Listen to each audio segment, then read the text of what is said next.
हरे कृष्णा। आज मैं एक छोटी सी स्टोरी आपको सुनने जा रही हूँ कि एक बुजुर्ग पिता रहते हैं जो कि रिटायर होते हैं। उनको 3 पुत्र रहते हैं और जो उनका बड़ा बेटा रहता है वो उनको बहुत बड़ी सी कार देता है लाके। पिता को तीनों बच्चे बहुत प्यार करते हैं। रिटायरमेंट के बाद उन्होंने सोचा मैं अपने पिता की ज़िंदगी को लग्जरी बनाएंगे, क्योंकि वो पूरी ज़िंदगी बहुत ही मतलब कि अभाव में जीते हैं। बच्चों की ज़रूरतों के लिए उन्होंने बाकी चीज़ों को त्याग के रखा था।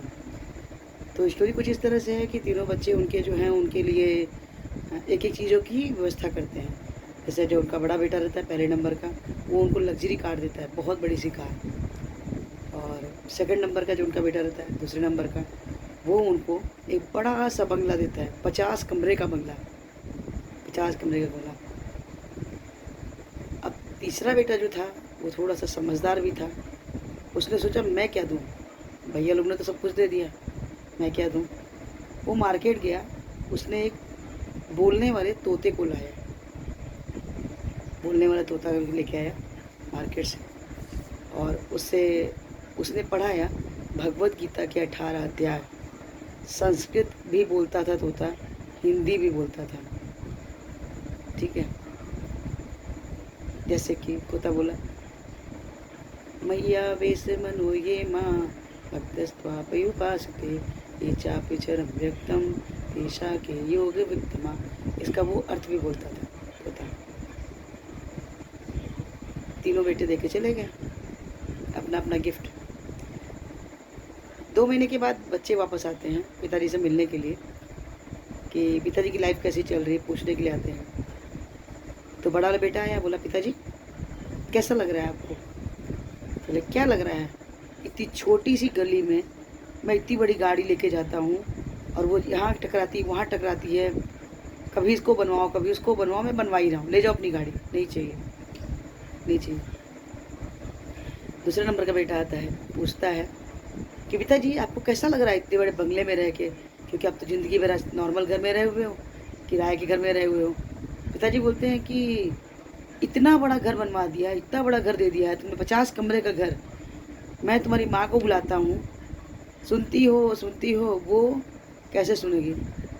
मैं दूसरे रूम से चिल्ला रहा हूँ, वो 38वें रूम में 40वें रूम में रहती है। 50 रूम का तुमने घर दिया है, भाई हमारे लिए 2 ही कमरा काफ़ी है, 1 ही कमरा काफ़ी है, उसी कमरे में रहो, उसी कमरे में बात करो, ले जाओ अपना घर, तुम्हारा हमको घर भी नहीं चाहिए। अब तीसरा बेटा सोचा मैं तो अच्छा चीज़ दिया हूँ, पिताजी मेरी पक्का तारीफ़ करेंगे, और बोलता है कि पिताजी आपको तोता पाके कैसा लगा। पिताजी बोले तुम्हारा तो अच्छा था, तुम्हारा दिया हुआ इनाम तो अच्छा था, तुमने जो गिफ्ट दिया वो बहुत अच्छा था, लेकिन ये क्या भक्ति बुढ़ापे में होती है। वो मुझे श्लोक बता रहा है, मुझे चौपाइयाँ बता रहा है, उसको सभी चीज़ें करता था, मुझे याद नहीं होने वाला। ये भक्ति उक्ति बुढ़ापे में नहीं होने वाला। शरीर साथ नहीं देता, कान से सुनाई नहीं देता, दिमाग कमज़ोर हो गई है, तो मैं कैसे भक्ति करूँगी। ले जा तू भी अपने तोता, तुम भी अपना तोता ले जाओ। तीनों बच्चे बड़े सोचे कि ये क्या है, समझ में नहीं आ रहा है कि पिताजी को सब कुछ दिए, इनको कुछ पसंद नहीं आया। क्योंकि भक्ति हमेशा, हम लोग सोचते हैं कि भक्ति जो है बुढ़ापे में होगी, पॉसिबल नहीं है, पॉसिबल ही नहीं है। जिस तरह से हम लोग जो गुलाब की कली वाला फूल होता है वो कितना सुंदर लगता है, अगर हम वो किसी को देते हैं गिफ्ट में तो वो खुश हो जाता है देख के, गुलाब कितनी सुंदर गुलाब है। अगर हम 2 दिन का बासी गुलाब देंगे वो क्या बोलेगा, उसके बाद वो पसंद नहीं करेगा। और अगर हम 1 हफ्ते की एकदम पुरानी सड़ी हुई गुलाब देंगे तो क्या बोलेगा, ये ले जाके डस्टबिन में डाल के आओ, किसी काम का नहीं है, इसको मैं, इसमें कोई स्मेल नहीं, कुछ खुशबू नहीं, किस काम का ये गुलाब।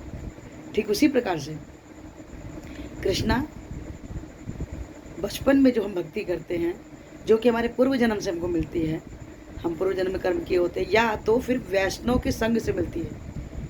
गुरु कृपा करता है, वैष्णव कृपा करता है तो हमको कृष्णा भक्ति मिल जाती है। हम कितने भी पापी हों, लेकिन अगर वैष्णव कृपा कर दिया तो हमारे पूर्व जन्म के पाप भी धुल जाते हैं। और हम भक्ति में आगे बढ़ जाते हैं। लेकिन भक्ति हमेशा बचपन में अगर हो सके संभव हो, घर में अगर वैष्णव परिवार रहता है, डिवोटी परिवार रहता है, तो बच्चे भी पूजा पाठ करना सीख जाते हैं और करते हैं। तो इसीलिए हमेशा भक्ति को जो है बचपन से ही शुरू करना चाहिए। लेकिन हाँ, हम जिस उम्र में भी जान सके, हमें नॉलेज हो जाए कि हमें चैंटिंग करनी है, हमें माला जप करना है, कृष्णा को सेवा करनी है, विग्रह की सेवा करनी है, तभी हमको अपनी ये सेवा कृष्णा के लिए पूरी तरह से करनी शुरू कर देना चाहिए। तो अगर आप और भक्ति में आगे बढ़ते रहना चाहिए, क्यों कि कृष्णा हमेशा हमारा हेल्प करते हैं। अगर आपको ये स्टोरी अच्छी लगी हो तो आप इसको लाइक कीजिए, शेयर कीजिए, सब्सक्राइब कीजिए, कमेंट कीजिए। और मेरा एक छोटा सा विनोद और है, आप लोगों से अनुरोध है कि जो भी कोई ये वीडियो देख रहा है, आप प्लीज़ हमारे आचार्य शिला प्रभुपाद ने हमको माला जप करने के लिए बोला है। मंत्र कुछ इस तरह से, हरे कृष्ण कृष्ण कृष्ण हरे हरे, हरे राम राम राम हरे हरे। इस मंत्र का जप कीजिए, कृष्णा के सबसे प्रिय भक्त बनिए, शिला प्रभुपाद के प्रिय भक्त बनिए। और हम अगर अच्छे से शुद्धता से भक्ति करते हैं, माला चैंट करते हैं, अपराध रहित होकर अगर चैंट करते हैं, तो हम कृष्णा धाम जाने के लिए तैयार हो सकते हैं। हरे कृष्णा हरे कृष्णा।